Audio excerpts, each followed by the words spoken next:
who move between... let me start that part again. A record number of people are leaving Ontario. Where are they going and why are they going? Leave Ontario has been the traditional advice for prospective homebuyers frustrated by the province's unaffordable housing market. In 2021 alone, nearly 108,000 Ontarians took that well-worn nugget to heart, a number not seen since the early 80s. Now, newly released data show that the outflow continued well into the second quarter of this year, where another 49,000 people packed up and moved to another province.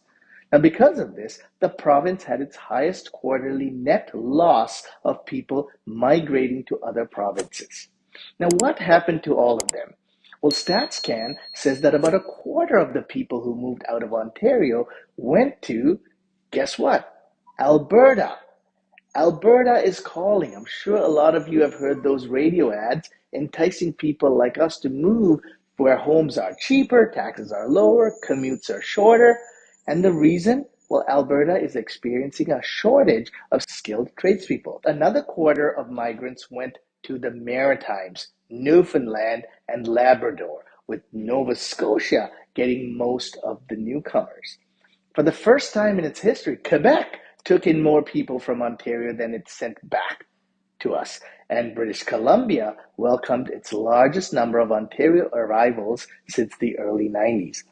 Now, most people who move between provinces go to Alberta and the Maritimes. In Alberta, an influx of people from Ontario has been the norm, not the rarity.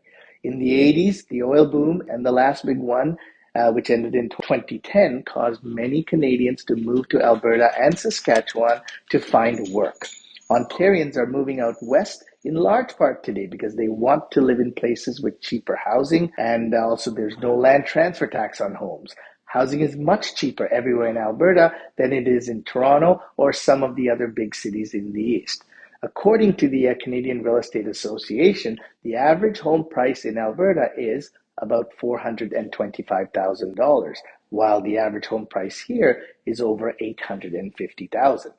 The cost of housing isn't the only reason why so many people in Ontario left their home province, but the ability for Ontarians to work remotely has played a huge role in their move.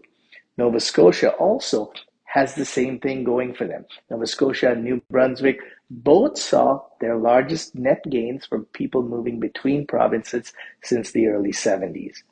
Nova Scotia's housing market, one of the fastest growing in Canada, even though interest rates are going up and the economy is getting worse, home prices have stayed strong in this province. In 2022, the housing market in Alberta also grew a lot.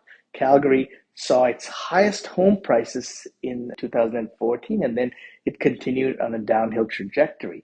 Just recently, Alberta has finally recovered and prices are well above the 2014 average. According to a recent Scotiabank report, it estimates that net losses of 31,000 Ontarians every year from both interprovincial migration and immigration would slow down the Ontario economy by a mere 0.02% over 2 years. Who you work with matters.